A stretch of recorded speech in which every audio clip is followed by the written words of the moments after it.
Commissioner Sargodha division محمد اجمل بھٹی نے کہا کہ اس ملک کی تقدیر اس وقت بدلے گی جب پٹواری کا بستہ کھل کر کمپیوٹر میں آئے گا اور اس ضمن میں اقدامات شروع کر دیے گئے ہیں۔ ریونیو آفیسر کے فیصلوں سے ہزاروں افراد متاثر اور ہزاروں کو ہی ریلیف ملتا ہے۔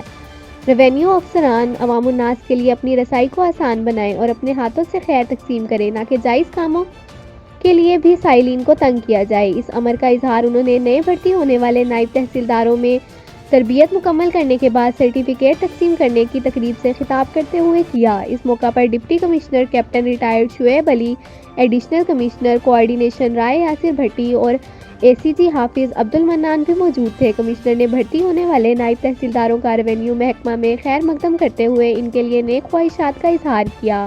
انہوں نے نائب تحصیلداروں پر زور دیا کہ وہ قانون اور انفارمیشن ٹیکنالوجی پر اپنی گرفت مضبوط بنائیں، منشی رکھنے کی بجائے خود کام سیکھیں، میرٹ اور انصاف کو یقینی بنائیں۔ قبل ازیں کمشنر محمد اجمل بھٹی نے تربیت مکمل کرنے والے 5 مرد اور 3 خواتین نائب تحصیلداروں میں سرٹیفکیٹ تقسیم کیے۔